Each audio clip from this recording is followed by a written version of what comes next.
के शो में। Sindh building control authority का बदउन्वान अफसरान के खिलाफ ऑपरेशन क्लीन अप शुरू।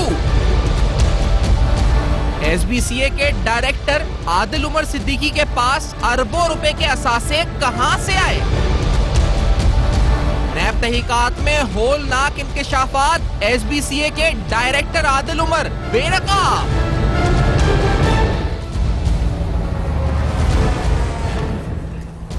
अस्सलाम वालेकुम। बस पर्दा हकायक सनसनीखेज इंकशाफात प्रोग्राम बेनकाब में हूं आपके साथ सैफान खान। आज अहम तरीन मालूमात आपके सामने रखेंगे। हम अक्सर यहाँ पर इस प्रोग्राम में ये सवाल उठाते हैं कि जो असासे यानी ब्यूरोक्रेट्स के असासे होते हैं ये किस तरह उनकी आमदन से जायद जो है पहुंच जाते हैं, और इस प्रोग्राम का मकसद भी ये होता है कि ऐसे ऑफिशियल्स को हम बेनकाब करके आपके सामने रख सकें ताकि ये सवाल आपके जहनों में भी उठे और ये जो मुताल्लिका तहकीकाती इदारे हैं उन तक पहुंचे और उसके बाद उनके खिलाफ एहतसाब का अमल या एहतसाब का शिकंजा सख्त हो सके और कार्रवाई आगे बढ़ सके। इस प्रोग्राम के जरिए आपके सामने सिंध बिल्डिंग कंट्रोल अथॉरिटी के हवाले से आज से कुछ माह कबल एक प्रोग्राम हमने किया जिसमें आदिल उमर नामी डायरेक्टर और उनके घर पर पड़ने वाली रेड के हवाले से तफसीलन आपको बताया कि किस तरह इस रेड के दौरान आदिल उमर, जिनके ऊपर इल्जाम यह था कि तकरीबन एक इलाके में सिर्फ कराची के 130 बिल्डिंग्स ऐसी इन्होंने गैर कानूनी तौर पर रेगुलराइज करी और जिसकी बुनियाद पर इन पर इल्जाम यह था कि इन्होंने मुबैना तौर पर रिश्वत ली या मिसयूज ऑफ अथॉरिटी की और अपने एसेट बियॉन्ड मींस जो बुनियाद इल्जाम है, बुनियादी बेसिक इल्जाम कि इन्होंने असासे बनाए गए। जब इन पर रेड हुई तो ये मौसूफ उस वक्त उनके घर से बहुत सा कैश, बहुत से प्राइस बॉन्ड्स, गाड़ियां, प्रॉपर्टी के डॉक्यूमेंट्स बरामद हुए। वो सारी तफसील आप इस वक्त अपनी स्क्रीन पे देख रहे हैं। जब ये रेड हुई थी आदिल उमर जो डायरेक्टर हैं इस वक्त सिंध बिल्डिंग कंट्रोल अथॉरिटी के, तो यहां इस रेड के दौरान उनके घर से उनकी अपनी फोटो भी है, उसके साथ जो वहां से चीजें बरामद हुई थी वो तमाम तफसीलन भी गाड़ियों समेत और तमाम जो पैसा, जो कैश, जो तमाम चीजें बरामद हुई वो तमाम तफसीलन मौजूद है। लेकिन अब क्या हुआ? हमने अक्सर ये सवाल इस प्रोग्राम में उठाया है कि आखिरकार एक खुद एहतसाबी भी तो कोई चीज होती है। खुद एहतसाबी यानी अपने तौर पर एहतसाब करना सिंध गवर्नमेंट का काम क्या होता है? बिल आखिर सिंध गवर्नमेंट को भी आफ्टर सुप्रीम कोर्ट का इस पर सर्जनिश और ऑर्डर्स और सब चीजों की रोशनी में अगर बात करें, सिंध गवर्नमेंट की तरफ से भी एक्शन हुआ। कल एक फहरिस्त जारी की गई जिस फहरिस्त में उन तमाम अफसरान के नाम जिनके ऊपर इल्जामात हैं करप्शन के, और इस फहरिस्त में जनाब रोशन शेख साहब जो कि secretary to the local government है, इन्होंने इनको फौरी तौर पर सस्पेंड किया। अगर हम पढ़ के बताएं कि with the approval of the competent authority the following officials of the Sindh building control authority are hereby placed under suspension on the charges of corruption. इसमें सरे फहरिस्त नाम है आदिल उमर सिद्दीकी का जो डायरेक्टर हैं सिंध बिल्डिंग कंट्रोल के। इसके साथ तकरीबन 28 नामों पर फहरिस्त पे मुश्तमिल ये पूरी फहरिस्त है। और इसके साथ हुकूमत ने यह फैसला भी किया कि a committee headed by Chiraguddin Hingoro, special secretary local government and housing town planning department government of Sindh, उसके साथ doctor Jamaluddin Jalalani additional secretary HTP और मिस्टर अशकार दावर, और ये जनाब है एडिशनल डायरेक्टर डीजी एसबीसीए, इनके नामों इन तमाम को शामिल किया गया। इस कमेटी कायम की गई और इस कमेटी को अपनी रिपोर्ट जो देनी है वो 6 हफ्ते के पीरियड के अंदर यानी 6 वीक्स के अंदर ये रिपोर्ट पेश करनी है कि आखिरकार ये जो अफसरान जिन पे करप्शन के इल्जामात हैं इनकी हकीकत क्या है ये बताई जाए। आज आपके सामने जो क्योंकि नैब का केस है और ये आदिल उमर जिनकी हम फुटेजेस आपको दिखा रहे हैं, जिनकी फोटोज आप देख रहे हैं, जिन पर जब पड़ी थी उनकी देख रहे हैं तफसीलन, तो नैब की तफ्तीश और नैब की तहकीकात इस सिलसिले में क्या है, कहां तक पहुंची है, इसके चंद आपके सामने हकायक हम शो में आज रखेंगे। आपके सामने शुरुआत करते हैं कि जो आदिल उमर साहब के खिलाफ इन्वेस्टिगेशन है नैब कराची की, जो डायरेक्टर है सिंध बिल्डिंग कंट्रोल अथॉरिटी के, उसमें उनके घरों की तफसीलात यानी उनके नाम पर जो प्लॉट्स हैं, घर हैं, वो कहां कहां किन के नामों पर खरीदे गए और क्या नैब की तहकीकात में चीजें तफसीलन सामने आई। सबसे पहले इससे शुरुआत करते हैं। आदिल उमर साहब के जो सिंध बिल्डिंग कंट्रोल अथॉरिटी है, कहा जाता है जी कि बदउन्वान तरीन डायरेक्टर्स में इनका शुमार और इनको माना जाता है। आमदन से ज्यादा असासों की नैब तहकीकात जो है इस वक्त इनके खिलाफ जारी है।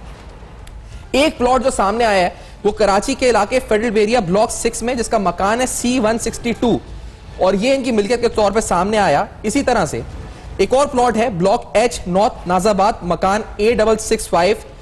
ये इनकी अहलिया सैयदा नुसरत आदिल की मिल्कियत के तौर पे सामने आया। ये एक ब्यूरोक्रेटिक कहानी आप सुन रहे हैं जिनके नाम पर ये घर आ रहे हैं। ये C162 जो आपने पहले देखा है, ये मकान किराए पर था, टेनेंट को नैब ने नोटिस भेजा था। A127 block 28A Hawks Bay scheme 42 Karachi, ये भी आदिल उमर सिद्दीकी साहब की मिल्कियत के तौर पे नाम सामने आया इस मकान का। इसी तरह से नैब की तहकीकात में प्लॉट नंबर 23/1 सबा एवेन्यू फेज 5 DHA कराची,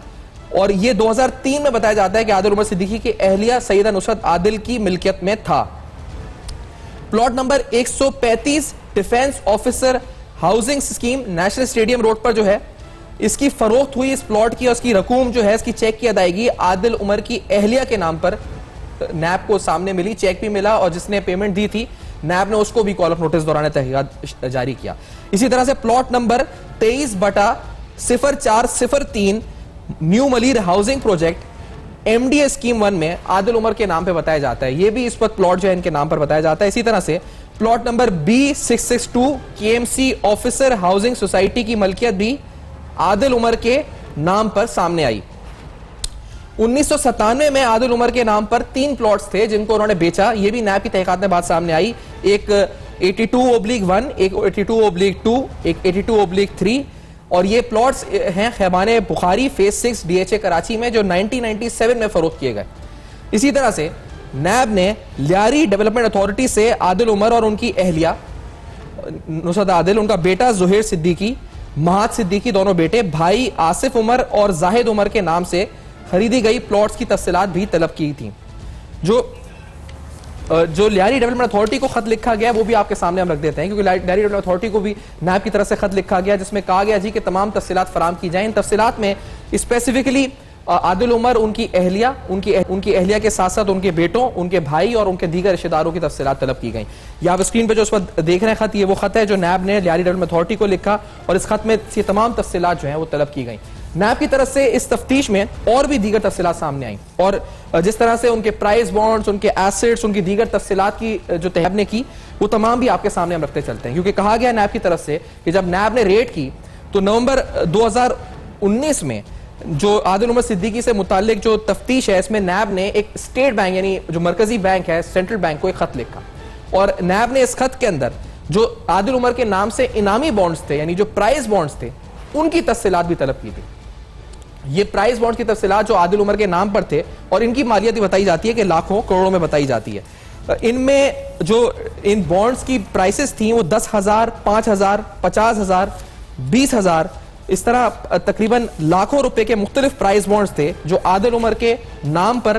खरीदे गए। और अगर इन बॉन्ड्स की तफसीलात भी आपके सामने रख दें तो ये इस वक्त आपको स्क्रीन पर हम दिखा भी देते हैं। जो प्राइस बॉन्ड्स हैं जो आदिल उमर के नाम पर हैं, उनके नंबर्स, उनकी डिटेल्स भी आपको स्क्रीन पर हम दिखाते हैं जो आदिल उमर के नाम पर खरीदे गए, जो नैब की तहकीकात में सारी तफसील सामने आई, जिसमें आप देख सकते हैं कि इस वक्त स्टेट बैंक को यह खत लिखा गया, और इस खत में उतारे प्राइस बॉन्ड्स, उनका नंबर, जैसे 1983 में एक प्राइस बॉन्ड खरीदा गया, वो प्राइस बॉन्ड खरीदा गया, उसकी मालियत, उस कितने प्राइस बॉन्ड खरीदे गए, कितनी मिकदार में खरीदे गए, ये सारी तफसीलात नैब की तरफ से तलब की गई।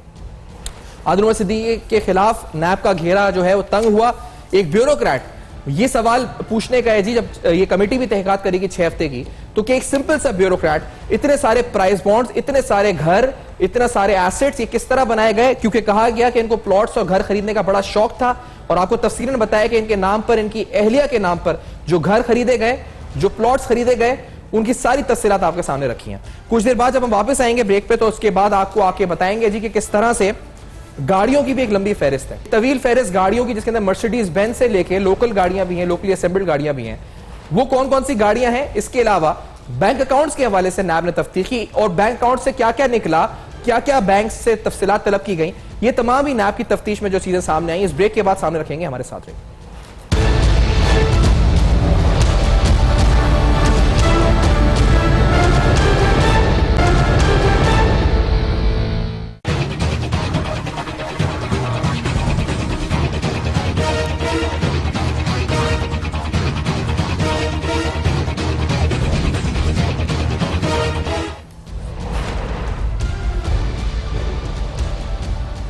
Welcome back. आप देख रहे हैं बेनकाब, और बेनकाब में अहम तरीन तफसीलात आपके सामने रख रहे हैं। आपको बता रहे हैं कि किस तरह एक ब्यूरोक्रेट जो कि सिंध बिल्डिंग अथॉरिटी में इस वक्त है, एक डायरेक्टर के लेवल के ऊपर, उसके पास नैब की तहकीकात के मुताबिक इतने सारे असासे, इतनी सारी प्रॉपर्टीज, सिर्फ अगर प्राइस बॉन्ड्स की फहरिस्त देखें जो हम आपको दिखा भी रहे थे, तो आप देखेंगे तो ए से फहरिस्त शुरू होती है, जिसके अंदर पहला प्राइस बॉन्ड है जी, प्राइस बॉन्ड नंबर RX 094540, जिसकी प्राइस ₹50,000 है, और ये डेटेड है 19 जून 1983 का। इसी तरह से यहां से ये फहरिस्त शुरू होती है 1983 से ये बॉन्ड्स खरीदने का सिलसिला,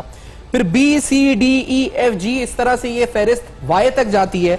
लाखों रुपए मालियत के ये मुख्तलिफ प्राइस बॉन्ड्स हैं जो खरीदे गए, जो मिलियंस, अगर आप कह सकते हैं मिलियंस के अंदर जो पूरी वैल्यू अगर आप एड अप करें तो मिलियंस में बनती है, जिसके अंदर मुख्तलिफ डिनोमिनेशंस के ये प्राइस बॉन्ड्स हैं जो खरीदे गए। इसी तरह से हम इससे पहले आगे बढ़े तो एक सवालनामा भी हमने भेजा, तफसीलन उसमें सारे सवालात रखे गए और ये प्लेटफॉर्म उनके लिए अवेलेबल है टू आंसर दीस क्वेश्चंस, क्योंकि हमने ये सवालनामा भेजा इस पूरी तहकीकात को सामने रखने से पहले कि सिंध बिल्डिंग कंट्रोल अथॉरिटी में रहते हुए without any inheritance and with very low source of income, यानी इतनी ज्यादा सोर्स ऑफ इनकम ज़राए आमदन नहीं है, तो आपने इतने पैसे कैसे बनाए, कहां से ये अरबों रुपए के असासे बने? ये बुनियादी सवाल हमने इस खत में और इस सवालनामे में उठाया जिसका हमें कोई जवाब नहीं मिल सका। आपके सामने ये भी बताते हैं कि आदिल उमर साहब के मजीद कारोबार भी इस तफ्तीश में सामने आए, यानी उनका जो अपना बिल्डिंग कंट्री में काम है उसके अलावा उनकी अहलिया के नाम पर यह कारोबार सामने आए। अगर तफसीलन आपको बताएं तो नैब तहकीकात के दौरान आदिल उमर सिद्दीकी के 2 मजीद कारोबार सामने आए। इन 2 कारोबारों में पहले का नाम है नुसरत बुटीक और दूसरे का नाम है MF एम्ब्रॉयडरी। और ये MF एम्ब्रॉयडरी के हवाले से नैब तहकीकात में यह भी सामने आया कि तकरीबन 7 से 8 मशीन्स जहां इन्होंने बेची या खरीदो फरोख्त करी, उधर भी मुतालिका नैब हुक्काम ने खत लिख के मालूमात हासिल की। इसी तरह से दोनों, जिस तरह मैंने बताया कि दोनों कारोबार उनकी अहलिया सैयदा नुसरत आदिल के नाम पर हैं और नैब तफ्तीश के दौरान जो उनकी अहलिया हैं, नैब ने उनसे उनकी अहलिया के ज़राए आमदन भी पूछे कि आपकी अपनी सोर्स ऑफ इनकम क्या है जो आपने ये कारोबार सेट किए। उनके इनकम टैक्स रिटर्न्स जो उन्होंने फाइल किए अपने कारोबार के, उसकी तफसीलात तलब की गई। उनके नाम पर बैंक अकाउंट्स की तफसीलात भी नैब की तरफ से तलब की गई और इसी तरह से उनके नाम पर खरीदी या बेची गई प्रॉपर्टीज या उनके नाम पर जो टाइटल ओनरशिप उनकी है वो तमाम तफसीलात नैब की तरफ से तलब की गई। यही नहीं, अगर हम आपके सामने कुछ गाड़ियों की फहरिस्त रखें तो क्योंकि हमने इस फुटेज में देखा था कि जब रेड हुई थी तो बहुत सी गाड़ियां वहां से बरामद, जब नैब ने तहकीकात करी तो नैब ने उन गाड़ियों को जो उन्होंने पिछले 8-10 साल में खरीदी बेची, जो उनकी मिल्कियत में रही या उनके अहले खाना की मिल्कियत में रही, नैब ने इस हवाले से पता लगाया तो गाड़ियों की भी एक तवील फहरिस्त सामने आई। एक गाड़ी जिसका नंबर प्लेट है जो सुजुकी स्विफ्ट बताई जाती है, जिसका नंबर प्लेट है AZG 422, जिसकी मिल्कियत बताई गई कि आदिल उमर की अहलिया नुसरत आदिल के नाम पर बताई गई। इसी तरह से एक गाड़ी टोयोटा प्रीमियो जिसका नंबर प्लेट है AYE 165, इसकी मिल्कियत आदिल उमर सिद्दीकी के बेटे जुहैर सिद्दीकी के नाम पर बताई गई। एक और गाड़ी निसान फेयर लेडी गाड़ी ARV 350, इसकी मिल्कियत आदिल उमर की अहलिया नुसरत आदिल के नाम पर बताई गई। इसी तरह से एक और गाड़ी होंडा सिविक AWE 162, इसकी मिल्कियत भी आदिल उमर के नाम पर बताई गई। और एक और गाड़ी मर्सिडीज बेंज जो वहां बरामद भी हुई, आप देख भी रहे हैं फुटेजेस में, BEX 805, इसकी मिल्कियत भी आदिल उमर के नाम पर बताई गई, जिससे मुतालिक नैब ने तफ्तीश करी। एक और गाड़ी होंडा सिविक AZE 699 जो कि आदिल उमर की जानिब से साल 2013 में खरीदी गई, इससे मुतालिक भी नैब ने तफ्तीश की और इस गाड़ी को जिसको खरीदा गया, जिस जरिए से खरीदी गई, जो पेमेंट्स की गई, वो तमाम तफसीलात भी नैब की तरफ से तलब की गई। इसी तरह से नैब ने आदिल उमर के बैंक अकाउंट्स का सुराग भी लगाया, यानी ये तमाम जो ट्रांजैक्शंस उनके अकाउंट में हुई, यानी जो इनवर्ड जो हुआ, जो क्रेडिट्स हुए, जो डेबिट्स हुए, जो इंस्ट्रूमेंट्स डेबिट हुए, जो क्रेडिट हुए, वो सारी तफसीलात भी नैब की तरफ से तलब की गई। अगर स्पेसिफिकली बताएं तो आदिल उमर सिद्दीकी से जो मुतालिक तहकीकात हैं, इसमें नैब ने सिर्फ एक निजी बैंक की 9 नाज़ाबाद ब्रांच के 16 बैंक अकाउंट से मुतालिक तफसीलात तलब की। इस जो स्पेसिफिक डिटेल्स तलब की गई, उनके अंदर जो बैंक ओपनिंग फॉर्म था वो, KYC यानी नो योर कस्टमर जो डिटेल्स होती हैं वो, इसी तरह से बैंक स्टेटमेंट्स तलब की गई पूरी, और इसके साथ साथ मनी ट्रेल 1 लाख से ऊपर की अमाउंट की पूरी मनी ट्रेल तलब की गई इन 16 बैंक अकाउंट्स की। और इसी तरह से जो डेबिट क्रेडिट वाउचर्स थे वो भी उनके बैंक अकाउंट्स के तलब किए गए। नैब की तरफ से सिर्फ यही बैंक नहीं बल्कि और भी निजी बैंक को खत लिखे गए। एक निजी बैंक को जिसकी पापोश नगर में 2 ब्रांचेस हैं, एक ब्रांच के 2 अकाउंट्स के मुतालिक तफसीलात तलब की गई। फिर उसी बैंक के गुलिस्तान जौहर के एक बैंक अकाउंट की तफसीलात तलब की गई। ये ज्यादातर ब्रांचेस गुलिस्तान जौहर, पापोश नगर, नॉर्थ नाज़ाबाद के इलाकों में थी जहां पर आदिल उमर के अकाउंट्स या उनसे मुताल्लिका लोगों के अकाउंट्स मौजूद थे, और ये सारी तफसीलात नैब की तरफ से तलब की गई। इसी तरह से जो अकाउंट्स की तफसीलात तलब की गई, उसके जो खत जो स्टेट बैंक को लिखा गया और मुख्तलिफ बैंक को लिखा गया, वो भी हम आपके सामने रख देते हैं। जिसमें एक निजी बैंक के हेड ऑफ कंप्लायंस को खत लिखा गया, उसमें कहा गया जी कि NAB is investigating Adil Umar on asset beyond means, और उसमें कहा गया जी कि where is the investigation has revealed that relevant record was submitted by your bank regarding the bank accounts mentioned below. और इस सिलसिले में उनको जो बैंक को तफसीलात तलब थी, account opening form, KYC, SS card and related documents, statement of accounts since opening till date, money trail, sheet of transactions और उसके अलावा डेबिट क्रेडिट वाउचर्स ऑफ ₹100,000। ये तमाम बैंक अकाउंट जो इस वक्त है अकाउंट नंबर के साथ आप स्क्रीन पे देख सकते हैं, जो सिर्फ एक नौ नाजाबाद के जो एक ब्रांच है इस बैंक की, उसके 16 बैंक अकाउंट्स की तफसीलात तलब की गई। यही नहीं, जिस तरह मैंने कहा जी कि घरों की तफसीलात, गाड़ियों की तफसीलात और इसके साथ साथ कारोबार की तफसीलात नैब की तरफ से ये तमाम तहकीकात जो इस वक्त हैं सबब की गई। ये गाड़ियां आप इस वक्त आप देख रहे हैं इस वक्त स्क्रीन पे, जिन गाड़ियों के हमने आपको नंबर्स फराम किए हैं, तकरीबन वही मर्सिडीज आप वो देख सकते हैं रेड में, और दीगर गाड़ियां इस वक्त जो है इस वक्त इस रेड में हमें सामने नजर आती हुई हमने देखी। नैब की तहकीकात किस तरह आगे बढ़ रही हैं, ये भी अहम सवालात हैं, और SBCA के अहम मामलात पर भी इस प्रोग्राम में सवालात उठाएंगे। बेसिकली 28 अफसरान को मुअत्तल करना, सस्पेंड करना किस हद तक कारआमद साबित होगा, और आदिल उमर के खिलाफ बढ़ने वाली तहकीकात, ये तमाम तफ्तीश। लेकिन एक छोटे से ब्रेक के बाद वापस आएंगे, इस ब्रेक के बाद वापस आएंगे और उठाएंगे। हमारे साथ रहिए।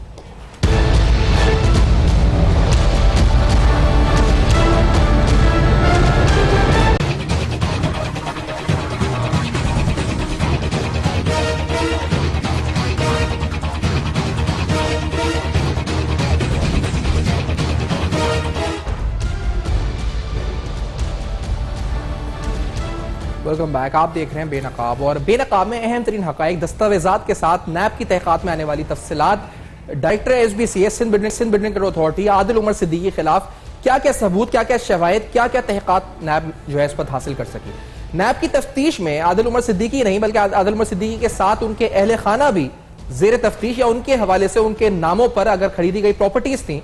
तो उनकी भी तहकीकात की गई। मिसाल के तौर पर एक खत लिखा गया जिसके अंदर LDA से तफसीलात तलब की गई, जिसके अंदर जिस तरह हमने इससे कबल कुछ लोगों के नाम बताए थे आपको बताएं, इसमें हसीब अहमद खान यानी उनके दीगर रिश्तेदारों के नाम भी पूछे गए कि उनके नाम पर कोई प्लॉट तो नहीं खरीदा गया।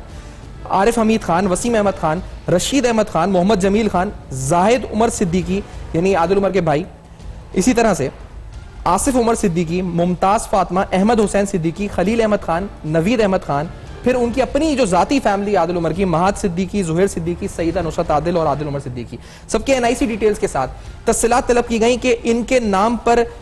जो नैब की इन्वेस्टिगेशन में सामने आया कि कुछ प्लॉट्स हैं, और अगर हैं तो वो तमाम तफसीलात LDA फराम करे। ये लियारी डेवलपमेंट अथॉरिटी की बात हो रही है। ये इस तरह से यानी आदिल उमर नहीं बल्कि उनके अहले खाना पर के नाम पर खरीदे गए प्लॉट्स की तफसीलात अलग हैं, जो पूरी फाइल्स इस पर है, जो एक एक आदमी के नाम पर कितने प्लॉट्स खरीदे गए। इस पूरे मामले के बाद ये जो नोटिफिकेशन हमने आपको प्रोग्राम के शुरू में दिखाया, इस नोटिफिकेशन के आने के बाद SBCA में आखिर हुआ क्या, अब हम ये जानना चाहते हैं। यानी जो नोटिफिकेशन आया, 28 अफसरान को मुअत्तल किया, इनके खिलाफ कमेटी कायम की गई। क्या इस कमेटी के कायम होने के बाद 6 हफ्ते में नताइज आ सकेंगे, नहीं आ सकेंगे? क्या इसको मैनिपुलेट और इन्फ्लुएंस करने की कोशिश की जाएगी या नहीं की जाएगी?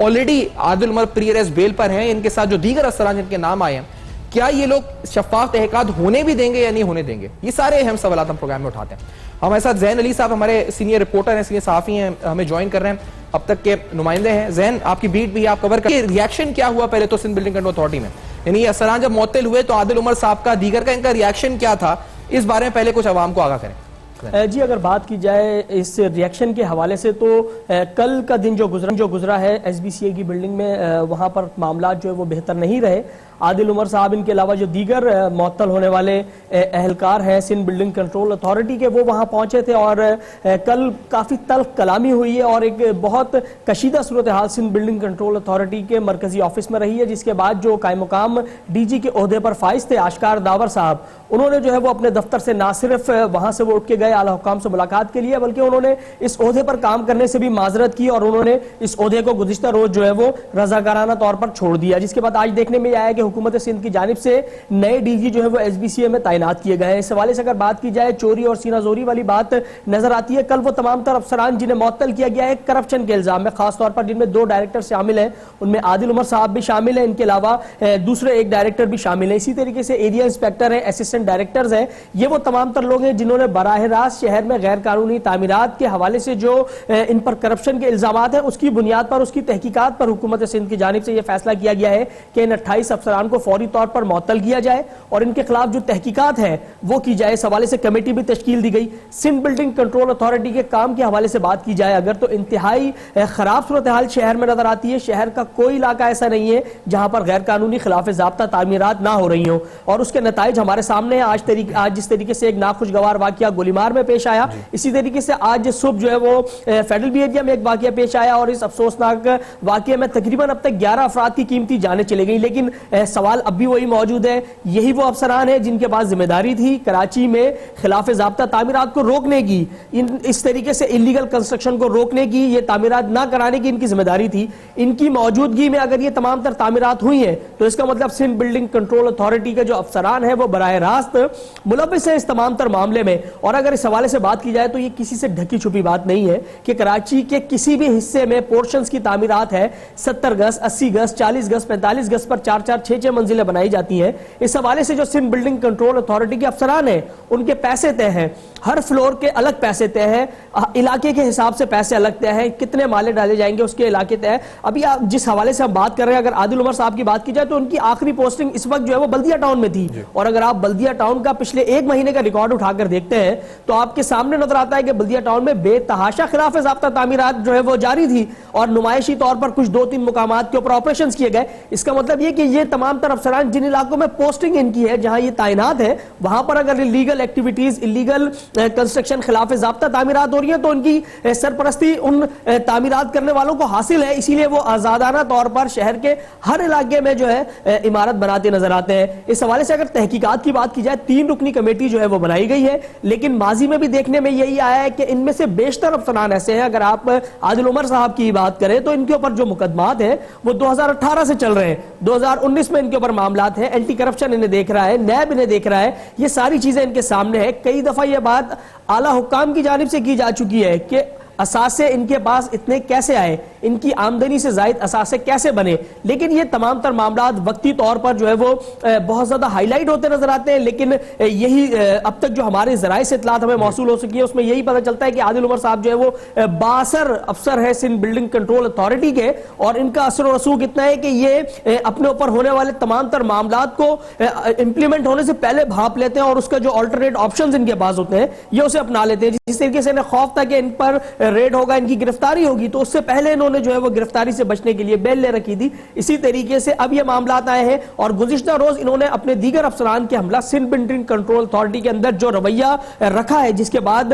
जो आला हुकाम है उन्होंने ये फैसला किया कि वो इस सिचुएशन में, इन हालात में काम नहीं कर सकते। वो अफसरान जिन्हें मुअत्तल इसलिए किया गया है कि वो करप्शन का इल्जाम उन पर है, बजाय वो अपने करप्शन के इल्जाम को झूठा साबित करने के या अपने शवाहिद पेश करने के, वो और दिलेरी से सिंध बिल्डिंग कंट्रोल अथॉरिटी का जो मरकजी ऑफिस है, जो उनके इमीडिएट बॉस है, वहां जाकर इस तरीके की तमाम तर सूरत हाल क्रिएट करते हैं कि वहां जो अफसर बैठा है उसके लिए मुश्किल हो जाता है कि वो वहां बैठ के कैसे काम करे, और वो माजरत करके अपने ओहदे से पीछे हट जाता है। तो ये भी एक सवालिया निशान है कि जिनका काम है इन तमाम तर करप्शन के मामलात को तहकीकात करने का, वो कहां है, वो इदारे कहां हैं? जिस तरह आपने कहा कि वो तो फैसला ही नहीं मान रहे इस पर, तो ये तो गवर्नमेंट की रेट को चैलेंज करने वाले, क्या आप रेट ही को नहीं मान रहे गवर्नमेंट की? और ये अगर ऐसा हो रहा है तो फिर ये तो यकीनी तौर पर लोकल गवर्नमेंट और नासिर हुसैन शाह और दीगर जो वज़रा है, अहम सिंध गवर्नमेंट के चीफ मिनिस्टर हैं,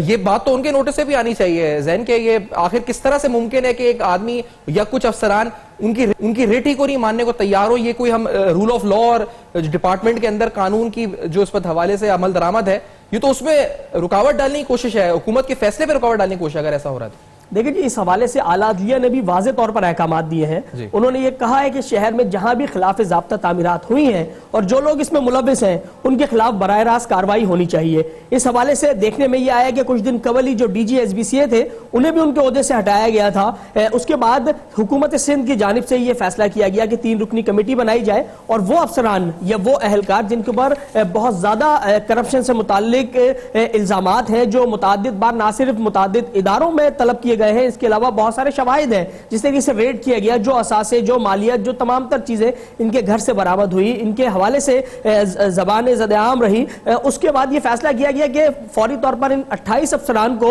ओहदों पर से जो है वो मुअत्तल किया जाए, काम करने से रोका जाए और उनके खिलाफ तहकीकात हो और तहकीकात सही अंदाज में हो, और अगर ये बेकसूर है, बेगुनाह है, इन्होंने कोई करप्शन नहीं की, कोई गलत काम नहीं किया, तो इन्हें वापस इनके ओहदों पर बहाल कर दिया जाएगा। और अगर इन पर कोई करप्शन का इल्जाम साबित होता है तो फिर इनके खिलाफ कार्रवाई होगी। लेकिन देखने में यह आया कि इन्होंने जो मोहलत उस कमेटी को मिलनी थी तहकीकात की, उस पर भी असरअंदाज होने की कोशिश की। और अब ये हुकूमत सिंध के लिए भी एक बड़ा चैलेंज है कि वो किस तरीके से इन अफसरान को कंट्रोल करते हैं। अगर ये इस तरीके से अपने इमीडिएट बॉस को, अपने आला अफसरान को प्रेशराइज करेंगे तो बहुत मुश्किल हो जाएगा सिंध बिल्डिंग कंट्रोल अथॉरिटी के लिए भी कि वो मुस्तकबिल में जो है वो इन करप्ट अफसरान के खिलाफ कोई कार्रवाई कर सके। सही है ज़ैन, आपका बहुत शुक्रिया, आपने तफसीलन इस पर हमें आगाह भी किया, क्योंकि नाज़रीन को भी हम बताते चले, क्योंकि अब जो कमेटी बैठ रही है उसके लिए बड़ा अहम सवाल यही है कि वो यहीं से शुरू कर ले कि 6 हफ्ते में पता लगा ले कि एक ब्यूरोक्रेट जिसकी सैलरी ज्यादा से ज्यादा लाख 1.5 लाख रुपए हो, वो इतने सारे घर कैसे खरीद सकता है। उसके घरों की तफसीलात आपके सामने जाते हुए एक बार हम फिर रख देते हैं। कितने घर बनाए गए,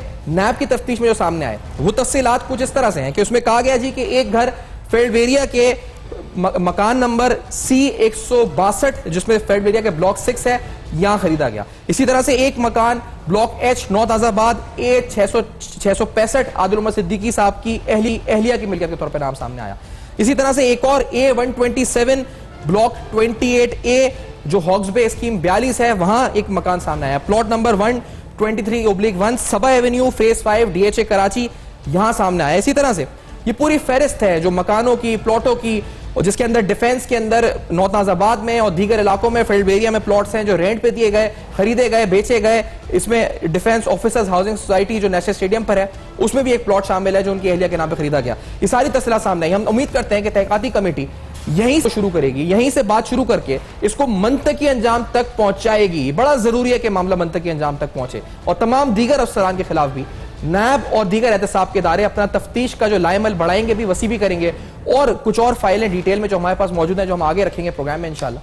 देखते रहेगा, अब तक फीडबैक जरूर दीजिएगा। अपना बहुत ख्याल रखिएगा।